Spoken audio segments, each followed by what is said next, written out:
NPCs, non-player characters, an integral part of the world of Warcraft, but one that many players take for granted on the road to max level. Today, however, we're taking a look at a different road, well traveled by one NPC in particular.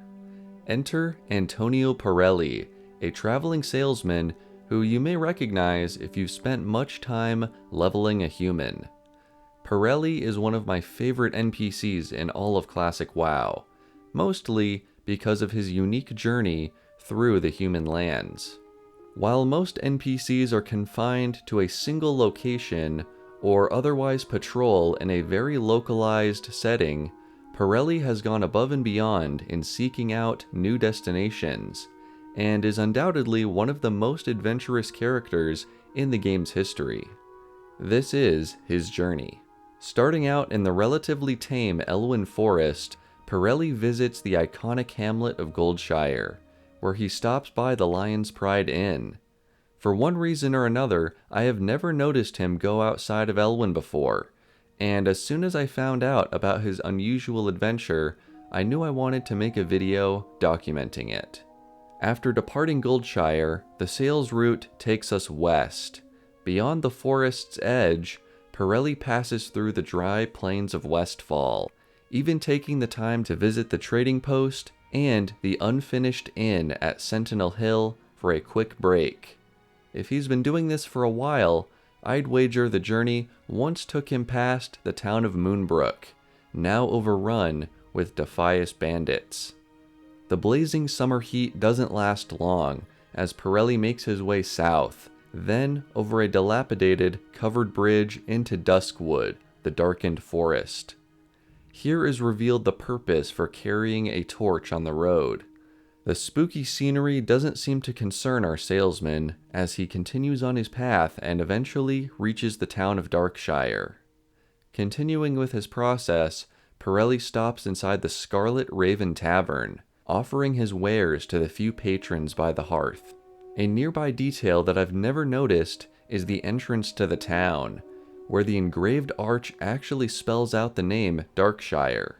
Considering the town once was called the Grand Hamlet before falling to darkness, I'm curious to hear your speculations on why the townsfolk would commit to this new, more somber name. Now heading northeast, Perelli begins to head out of Duskwood, and the scenery in this area is just incredible. The area of Three Corners, on the border of the Red Ridge Mountains, is a very strange area of the game. Not a lot happens here in terms of quests or creatures, but it provides a tranquil connecting spot between Duskwood, Red Ridge, and Elwynn Forest. Our salesman passes over the rise and approaches his final destination, Lakeshire. Crossing the bridge, he makes stops at both the trading post and the inn. The final step in this cycle is rather straightforward. Travel back to the Three Corners and, this time, head toward Elwynn. His route takes him past to the East Vale logging camp and the magical Tower of Azora, at which point his journey repeats.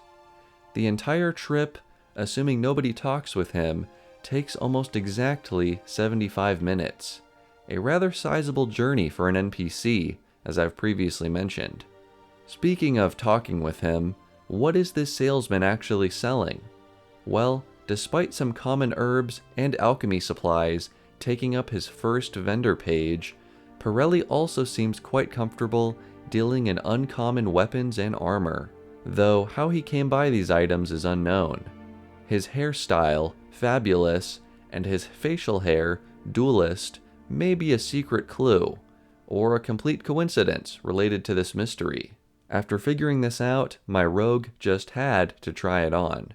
Anyway, the final piece of information we know is a link to his father, Silvio Perelli, who was once a man of similar profession.